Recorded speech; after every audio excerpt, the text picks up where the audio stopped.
So I'm going to talk a bit about funding today. So I think that everybody in the games industry is always looking for funding and figuring out a way how to finance your studio in different stages. So I think right now is a very, very exceptional time. So I think there are more opportunities for the games industry than ever before. So today I'm going to talk about the different options available from both the private and the public sectors. So, I mean, if you think about traditionally, like let's go back to basics. So traditionally, you know, both the private and public sector were financing traditional industries, you know, bakeries and like shoemakers and all these people that had actually collateral to give you. So when you're giving loans or grants or something, you're investing in real businesses, you know, factories with employees and products and all that. And you didn't have to really invest in anything that was very uncertain, because after all, games industry is a lottery, right? So you never know what's going to happen. You just throw stuff out there and you kind of hope and wait and you see what happens. And now people are seeing it as a bit of a different thing. So now they're looking at a small piece of a huge industry that we are now is always better than a larger piece of something traditional that is by now already smaller. So let's look at some numbers. So in 2008, when App Store came out, at the end of the year, they had like 5,000 apps.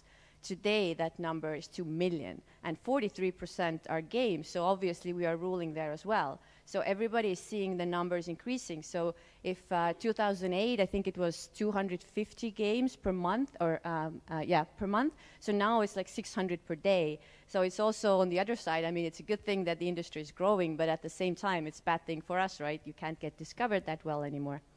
If you add another 3 million to this, then you get the estimation by the end of 2020. So take 43% of that. It's going to be even bigger and bigger, and more people are realizing that.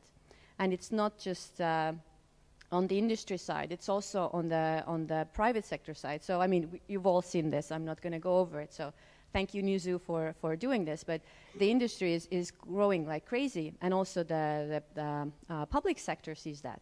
So this is, I am from Estonia, so this is the date when the word games was first introduced in the Estonian legislation. So that's, I mean, look at that number. It's like barely 3 years ago. So this is something very recent and very fast. And also not just governments, but also institutions. So this is the European Union Video Games Grant that I have been evaluating for the past few years. So not just governments, but also European Union and other different kind of umbrella organizations are also looking into these options. So this is going back to governmental level, 400,000. This is the amount that the Finnish government loaned to Supercell. So you want to guess what that number is? This is how much they paid taxes in 2013. So, I mean, I guess they're pretty happy they gave that loan, huh? So this is actually like over, I think it was like 1.6% of the whole Finnish taxes in 2013. So, I mean, imagine that. Now the governments are looking at this not just as, you know, we want to support the kind of like hungry artists, but like now it's just looking at something that will give back to the economy. So more and more options are popping up in that sense as well. And it's not just the industry in terms of game studios. It's also all the engines and PR and tools and everything. And even the players are getting paid now. So how do we get from building a game to figuring out how your studio is going to stay alive to being something really, really big? So this is what I want to talk about. So this is a very exciting time for us, and the road ahead, of course, has a lot of obstacles, and I'm not at all trying to tell you that it's like super easy, just go and sign here and then take your money. Not at all, but I'm just saying that the opportunities out there are so much bigger than they were before. So I'm going to show you a few of them. So in terms of funding, I think there are some of the things that you probably know. Maybe there are a few new things.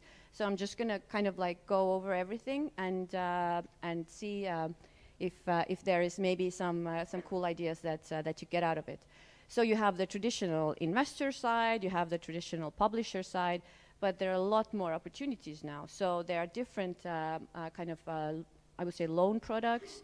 there are stores, there are hardware manufacturers, that everybody is looking into this market and how to better promote their products, or how to better show off their stuff, or just make a return of their money. So when going into all these things, it's very important to remember what is their motivation, kind of like why do they want to come into this deal with me. So I have listed a few, maybe not all of them, that were on the last slide, but I think this is something that is very important to remember when kind of like putting together the deal structure that you are trying to do for your company. So basically, is there somebody that has money and wants to make interest of it, like a loan? Is there somebody that has money and they are looking at getting returns from it, like an investor? Or kind of like why would they do that? And based on that, you can always also put together your pitch to them. So the main, of course, are investors and publishers. And I have this slide up here because I have seen so many times that the pitches to publishers and investors are exactly the same, but in reality, they should be totally different. So these are a few points, the main points, how it should be different. So if a publisher is looking at a game, an investor is looking at the team and the vision and the portfolio that you're building and all that. And I'm getting so many questions about how much revenue share do you take. So if you take a 9%, so we are in the accelerator, we are investing and taking a 9% stake. So it's like, so is 9% of my revenue yours? Really not. That's not how investment works. So in that sense, there are a few things here that highlight the main differences that should also be taken into account when doing a pitch. But so I'm going now into all the different funding options, a bit more detailed in the 20 minutes that I have, or 10 left. So I'm going through like production, launch, cash flow, so kind of in a kind of a timeline of a game. So for production, these are the things that we have identified that studios have used. So there is always the friends, family, and fools. So your rich aunt or whoever you have that believes in you a little bit more. Also angels. So angels are always easier to find closer to you because they want to work with you personally. There is always equity crowdfunding. There is also just crowdfunding in terms of Kickstarter. There are accelerators, which is basically what we are doing. But in terms of accelerators, it's really more of a strategic partnership in terms of finding knowledge and network rather than money. So I think this is also something that should be entered into only if you are looking for that. If you're looking for money, don't apply to an accelerator. And also project finance. So there are a lot of different funds set up that only do project finance. So these are the investors that just look at the product, and they don't really look at kind of like what is the team's vision and are they going to be a supercell in 10 years. Also publishers. So publishers can give you an advance. It's not something that they want to do that much these days. But another thing that some publishers do is they give you a minimum guarantee. So this is something that you can almost use to go to a bank and give us collateral to get a loan to finance the game. It also needs to be a very forward-looking bank because some banks are still kind of struggling in the whole bakeries department. And other options, so let's say stores, so Samsung store or Windows Phone a few years ago was paying for content. So this can either be money for content, or it can just be more visibility and featuring and all that in exchange for a small period of exclusivity. So depending on what you need, this is a possibility. Hardware manufacturers are always looking for new content. So if there is a new a Pixel phone or a new VR device or something like that is coming out, always when they come out, they need launch titles, they need to show off their stuff, so they need to kind of like show what are the new technical capabilities that you basically cater the game to their device. And they pay for that. Of course, there are grants. So grants in different countries are different, so I can't really go over them all, but usually there are even multiple agencies that give you grants. Because, I mean, at the end of the day, the goal of every government is to help their studios. So in that sense, it's useful for them even if they don't have a specific program to help you, because if you become the role model, the whole industry will follow suit. And I did list outsourcing here because it is a way to finance the development of your game. But of course, it's also a very, very slippery road to go into, because you might stay there for too long and forget about your own IP. So these are the things that we have identified in the whole development section. And for everyone, I also have a small case study to kind of show off our studios. And this is one of our portfolio studios from Brazil. So they did VR. So exactly what I was talking about. So they did a launch title for Gear VR. And then they did outsourcing. So they are one of the studios that are actually smart about doing outsourcing. So they only did VR, and to the people, to the partners that they saw that would be their strategic partners at the end of the day. So they did VR experiences for Rovio and Cartoon Network. And so it was like, I know Rovio doesn't have a game, but they just had a few experiences that they were kind of using in the showcasing at different game shows. And now they're doing their own title, and they actually got another platform to invest in them. So this is something that they almost are kind of like a perfect case study, because they did a few of the things that I had listed. So launch stage, what can you do there? So here, of course, you can have investors. Let's say you have a nice soft launch, you have good numbers, and then you can convince them that this is the way that you're going to go on forever. And investors can invest in your team, but also publishers, of course, can do traditional publishing, or just come in at that point and help you with the user acquisition. Also, accelerators and angels, depending on how much you need, can help you with the launch. So this is like maybe not something super new from what you knew before. And another case study about this is a team that is building a game with no investment. So I think the further you are able to build your game yourself, the more you are yourself investing in it. So either it's time and money or like whatever resources you're putting in there, you're basically becoming more of an equal partner, and you can get a better deal at the end of it. So so they managed to carve out publishing deals for different markets. So it's not that smart to have a publishing deal globally, unless it's like a superstar publisher that you are working with. So you carve out China or Korea or Japan or these kinds of countries that have something very specific and different. And they actually managed to do that, and now they have their game out. Next stage I want to talk about is basically cash flow management, or cash flow financing. So this means that you have your game out, and you're doing user acquisition, and your cost per install is lower than your lifetime value. So every dollar that you throw in there, you get back more.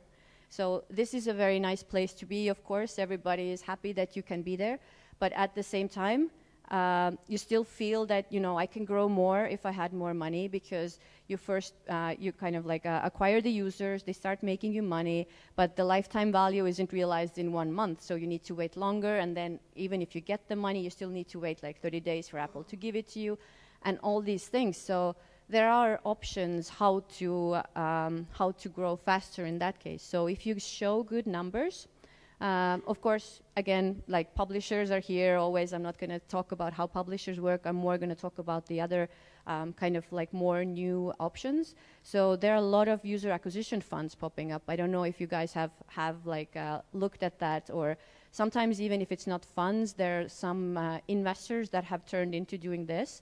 So basically what it means is that if you look at like traditional banking products, it's mainly like a loan. It works like a loan. So they give you money, you do user acquisition, you pay them back their money and an interest.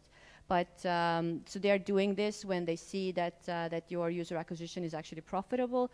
So there was recently one launched by Zola, and there is this thing called a VC called a Pollen VC, who is doing like they're actually, so as their product is a bit different. So as soon as Apple tells you that this is how much you earned, they give you the money immediately, and you get it back in 30 days from Apple, and then you give it to them. So they're just shortening the period for how long you need to wait your money for. And so these are actually very useful exactly in this kind of like growth stage, where you have figured out the game and you kind of like are making money, but you still feel that you can do it faster. And a good example about this is one of our studios that is doing word puzzle games or brain puzzle games. So they have 4 games out, and the numbers were really good. They were doing user acquisition themselves, but they just had to wait and wait. Like they were using at some point like 10 different credit cards, and everything was maxed out, and like all the family was loaned bare of money. And they were still not growing fast enough because they just didn't have enough money to grow. And so they got a user acquisition deal. And one of our mentors actually gave them $1 million to invest in user acquisition. So now kind of like they're doing the hockey stick, because they're still able to keep the same numbers in terms of KPIs, but the amount of money that they put in is so much faster and allowing them to grow really fast. And the last stage, of course, is when you're actually growing a company, when you are investing into IP and growing a bigger company. So then you get to play with the big boys. So then it's the time when VCs are looking at you. So VCs usually don't look at young game studios. They can look at young how do I say it? So tech stuff around games, but they don't really look at young content creators. But at this point, when you already have a portfolio, when you have a clear vision, when you're already some KPIs under your belt, then you can look at VCs, you can look at strategic investment, merger acquisitions, like all these things. Like you can see, recently here, like Supercell was buying somebody, and like all these people are going to be interested in you when you are at that stage, but unfortunately not in the indie stage yet.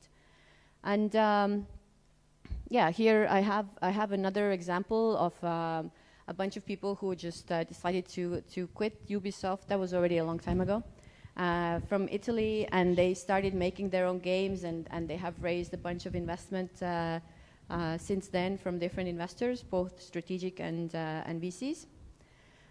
So yeah, these are the stages I wanted to go through. So this is maybe the most useful. So now everybody starts taking pictures. But kind of like in all these stages, and some of these products and partners also stretch over multiple stages of building your game. But the goal today for me is like maybe not to give you that many details, but to give you hope and to give you like a sense of how many opportunities are actually out there, and encourage you to go and look for them, because if you're doing something really cool, there is always somebody that can help you with that. And to finish off, then again, one of our most successful studios has not raised anything. So kind of looking at the other side, we have a company that we invested in Lithuania that grew from 3 to now 30, and they tried to raise investment, but they realized that they were just 3 people with a prototype, and you can't really get a lot of investors to listen to you. So what they did was they just basically went and searched for an empty category on Google, and they found kids racing. So they filled that in with their games. They managed to optimize the game so that it was making them actually a considerable amount of money. And they just duplicated it. They did different kinds of games, different characters, different vehicles, but everything around kids racing still. And now they're working with a few big IPs. So a few months ago, they were the #1 free game in India. So now they're making so much money that they're growing organically. And at this point, the big guys are coming to them already and saying, I want to do this with you, or I want to do that with you. So they managed to invest in themselves for such a long time that they're now in a stage where their odds of getting a way better deal are so much higher. So I hope I confused you enough. Thank you so much. And if you have any questions, I'll be around, or if you want to ask them now. Thank you. What is your top piece of advice to a young person who comes to you and says, I don't know where to start when it comes to getting funding and so forth?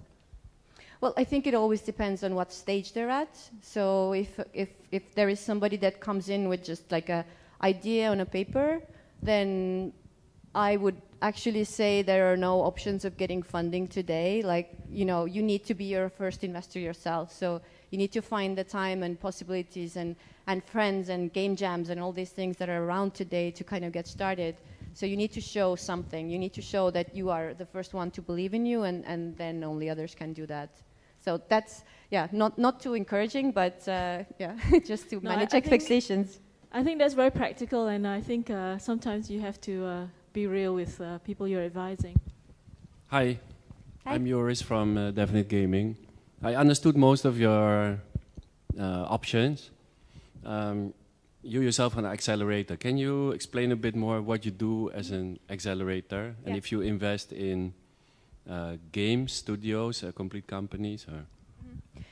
So accelerators are usually towards the beginning of the studio. So what we do is we do a small investment, and we take equity, and we don't. It's not in the product, but it's in the team. So what we do is we run a 12-week program that basically goes through all the business aspects of the like running a game studio. So we don't talk about like, you know, how to use Unity, or we don't talk about like how to do art, but we talk about how to like monetize, how to use analytics, how to do like go-to-market strategies, how to kind of like, you know, figure out all of this thing that I was talking about right now. So accelerators are more about getting knowledge and getting a network. Like everybody that has gone through our program more or less knows all the speakers, and because they come in to mentor you and they help you and they give feedback to your game. So in that sense, it's more of building your knowledge base and network. You do get a small investment, but the thing is that the accelerators require you to go with your team for 12 weeks to the place where the accelerator is.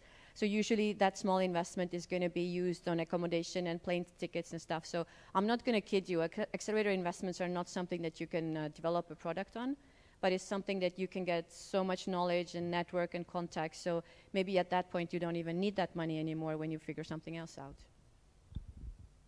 Hi, I'm Sam from R2 Games. So I'm interested in learning more about can you go into more detail as to the pros and cons between UA funds and other types of loans?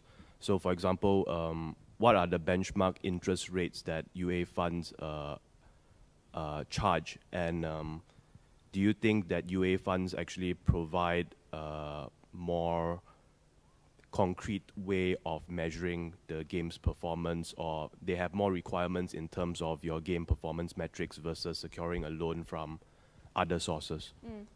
Thank you for the question. So I'm not sure if like how detailed I can answer you, because like I'm personally not providing that specific service. I know that like I have heard of the interest rates from 5% to 20%, but the thing is that it really depends. Like for instance, let's say the one that I was describing about getting your money back faster from the App Store. So they kind of like have the collateral. They have the report from the App Store saying that this is how much money we will give you in 30 days.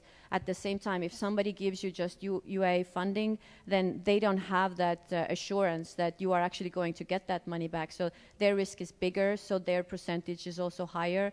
And I think it always depends on like what are the numbers that you can show in soft launch.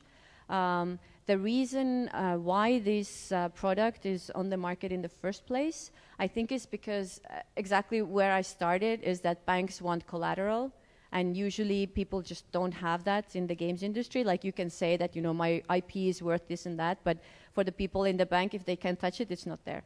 So I think the reason why the whole UA funding came about is because the banks just do not give those loans.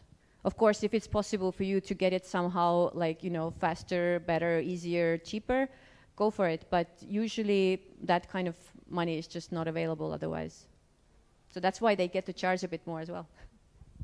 Hi, Kadri. This is Thomas from 10. Quick question. So I know a lot of investors in China and the US. The problem is we also have two clients, new kind of like indie studios who have prototypes in Southeast Asia, like Philippines and Malaysia.